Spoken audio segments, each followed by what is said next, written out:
It's done. It is finished, right? And so no amount of suffering or self-depreciation or meditation or anything else that I can add to will bring me or make me more qualified to go into the presence of God, because Christ has done that. He has opened up a new and living way, and God has invited us in. So how do I go into the presence of God? How? Timidly? Embarrassed? Tepidly? Oh, I don't belong here. I don't know if I should or not. Maybe God doesn't want me here. Is that how I go? No. It says what? Boldly, with confidence, like I belong. I belong here. Why? Because Christ has opened up the way. It's not because I'm worthy, I'm not, but He is worthy. Let me ask you this. What did it cost God to open up this way? It cost Him His Son. And if it cost Him His Son to open up this way, do you think then that He wants you to use this way? Does He think that you want to be insecure about this way or to be hesitant about it? No. He did it so that you can have this way, so that you can come into His presence. Okay, now let's see what all this means. Let's go back to Luke. Luke the 23. An event that happened during the crucifixion gives us light into this. Luke 23, verse 44. It was about noon. Darkness came over the whole land until 3 p.m, for the sun stopped shining. And the curtain of the temple was torn in two. Now we're going to learn more about what that means and what curtain is talking about. In Matthew, he says the curtain, and Matthew specifically makes a point to say, was torn how? From top to bottom. What does that mean? Who tore it? God tore it. It wasn't torn from bottom to top. It was torn from top to bottom. The curtain that divides the holy place from the most holy place in the temple. Okay, let's see what that means. Okay, give you a little history lesson. Go back to Exodus. We're going to look at Exodus 26. God is telling Moses how to build the tabernacle where they're going to worship. He says, verse 31, verse 30, set up the tabernacle according to the plan shown you on the mountain. Okay? Make a curtain of blue, purple, and scarlet yarn, finely twisted linen with cherubim woven into it by a skilled worker. Hang it with gold hooks from 4 posts of acacia wood overlaid with gold standing on 4 silver bases. Hang the curtains from the clasp. Place the Ark of the Covenant behind the curtain. What is the Ark of the Covenant? The Ark of the Covenant was a box that contained the 10 Commandments. At one time it contained a bowl with manna and and Aaron's staff. It represents the presence of God. Okay? It was a physical manifestation, representation of the presence of God. Okay? The curtain will separate the holy place from the most holy place. Put the atonement cover over the Ark of the Covenant law, the most holy place. Place the table outside the curtain on the north side. Put the lamps on opposite, etc., etc., etc. He goes on to describe how you do it. And so God gave Moses specific instructions on how to build what was called the most holy place, because this was the place that represented where God dwelled. That God was with the Israelites. They were His people. And so God had him build a tabernacle. It was tents, but they would take it down and carry it with them wherever they went.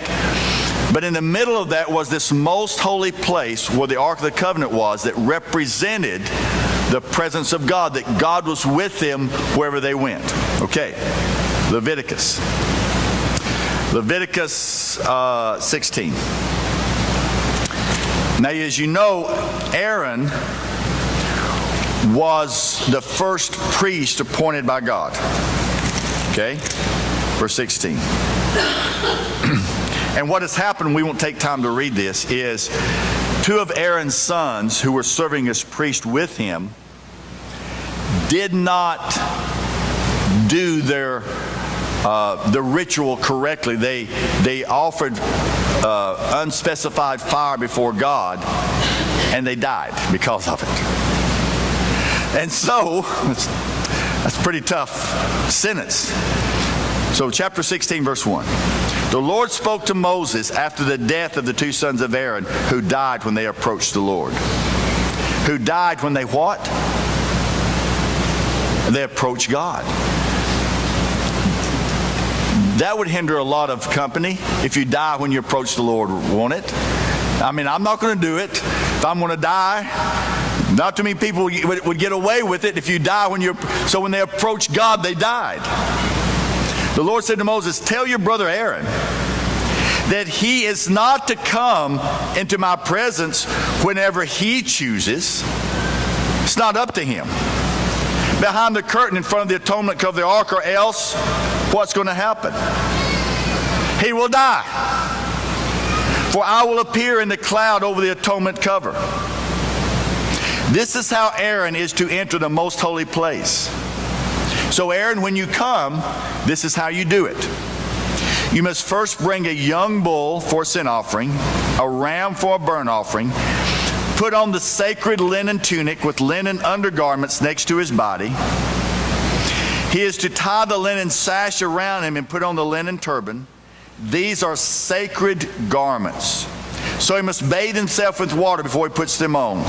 For the Israelite community, he is to take 2 male goats for a sin offering, a ram for a burnt offering. Then it goes on even into more detail.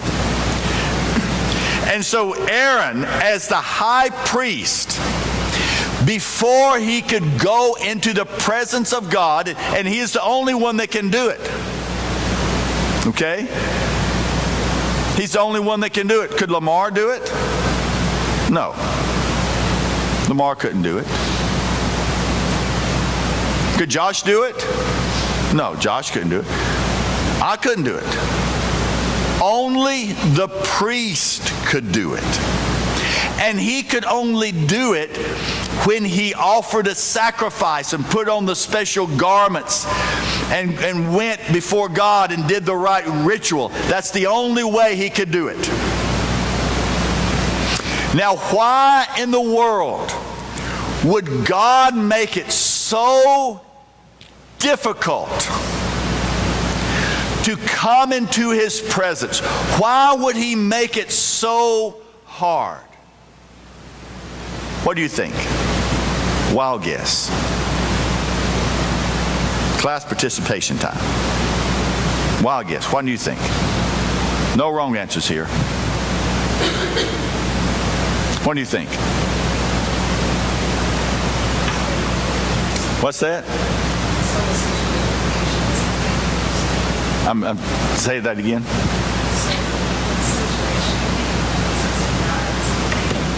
Okay, very good.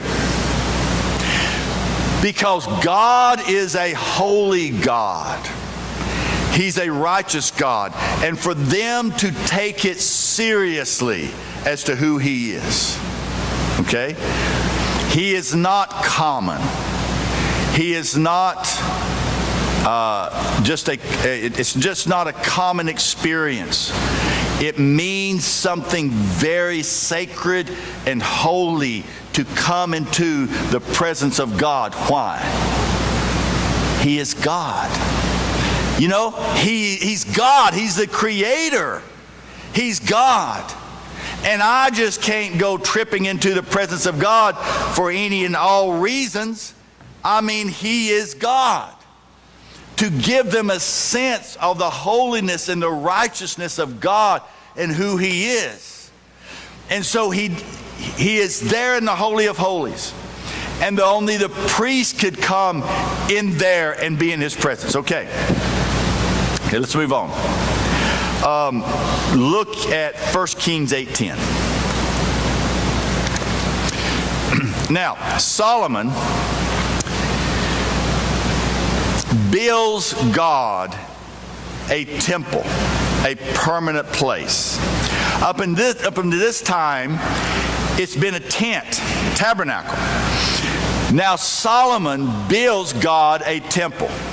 And when he builds God a temple, is it, as they call, a spec house?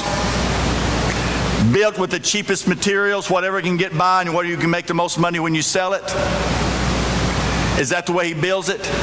Does he build it the quickest, most efficient, cheapest way? Is that the way he builds it? No. When he builds God a house, he uses the most exquisite, expensive material he can find. He uses the best craftsman in the world. He designs the design that God has given him. He builds it to the very best. Read sometimes the detail and the extravagance that went into building the temple. Why did Solomon go to such expense in building the temple? Why? Do you know? Would you like for me to tell you? This is why. Because the temple represents God, right? It is God's place. It's God's dwelling. It represents God. Somebody was telling me a while ago, we have a mutual friend. Well, I'll tell you who it is. Mike Chapman, who is an architect in, you ever heard of Chapman Sisson Architects? Ever heard of them? Huntsville Hospital, you ever heard of Huntsville Hospital? Chapman Sisson Architects. Most of the work that is done in Huntsville is done by Chapman Sisson Architects. If you look on the name of the architectural firm that does the work there, Chapman Sisson is on a lot of that. Mike Chapman is a friend of mine. By the way, he was the architect that designed our building. Did you know that? He was. This was designed by Chapman Sisson. They designed this building. And someone was telling me that Mike has built a new house in Huntsville. And they went to visit him. And they said, you would not believe this house. It is, way out of bounds, huge, big. It's on top of a mountain. He can look and see Huntsville. He can see the Tennessee River. He can see Arab. He can see all of the sight from that house is just spectacular, panoramic view all around, and it is upward of several dollars. This huge mansion that he's built. And why did Mike build a house like this? Why would he build a beautiful house like this? One, he can afford it. He's one of the premier architects of Huntsville, of this area. Two, he's an architect. When you go to an architect's house, what do you expect to find? The best, something that looks good. He's an architect, right? He designed it. You would expect that architectural taste to be reflected in a house that he lives in, right? So this is God's house. It should reflect God's glory. It should reflect who God is, His majesty. And so Solomon, recognizing